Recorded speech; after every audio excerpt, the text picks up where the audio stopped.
বন্ধুরা, আজকে দুপুরের জন্য ডাল করছি টমেটো দিয়ে, পেঁপে দিয়ে আর ধনেপাতা দিয়ে।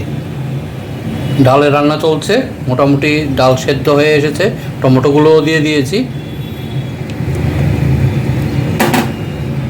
দেখো একদম জাল চলে এসেছে। এখন এটাকে সম্বার করব। এবার কড়াইয়ে তেল দিয়ে দিয়েছি সম্বারটা নেওয়ার জন্য। তেল গরম হয়ে এসেছে এবং তার মধ্যে শুকনো লঙ্কা ও তেজপাতা দিয়ে দেব, আর একটু দেব সর্ষে সম্বার করে আজকে রান্নাটা করব।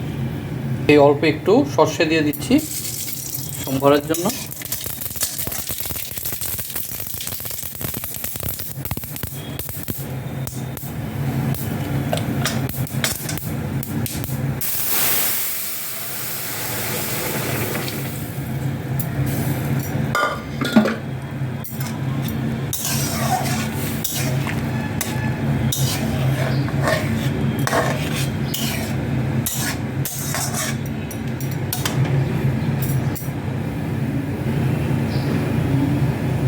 মোটামুটি ডালের রান্নার আয়োজন শেষ।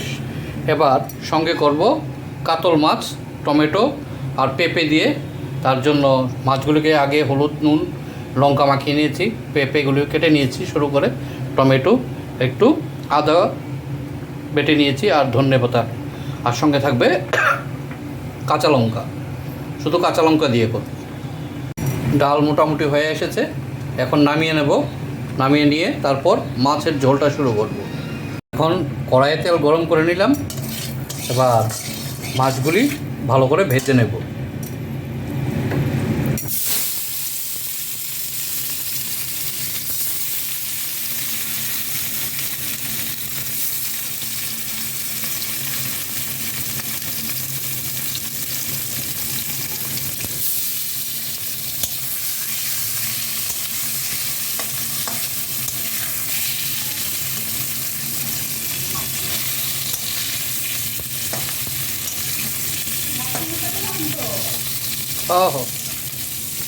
কী করুন যাইব।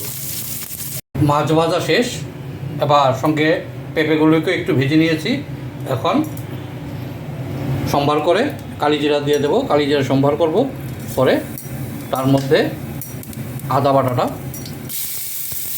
দিয়ে দেবো, সঙ্গে লঙ্কা কুচিগুলি দিয়ে দিলাম।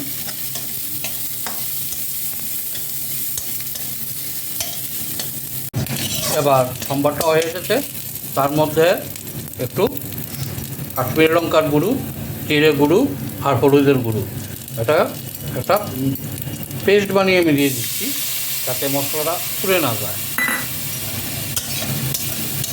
এবং সুন্দর করে ভাজা হয়ে যাবে এবং কাঁচা গন্ধটাও থাকবে না।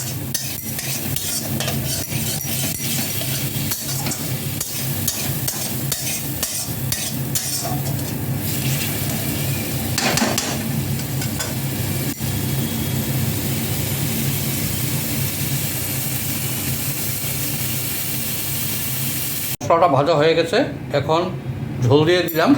এখন অপেক্ষা করব ঝোলটা ভালো করে ফুটে আসতে পরে তারপরেই সব ইনগ্রিডিয়েন্টসগুলো দিয়ে দেবো। ফুটে উঠেছে, এবার তার মধ্যে একে একে করে মাছগুলো দিয়ে দেবো।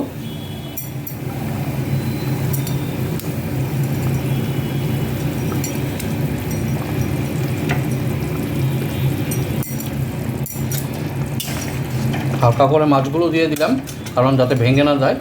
তারপর বাকি সবগুলো জিনিস তার মধ্যে দিয়ে দিলাম।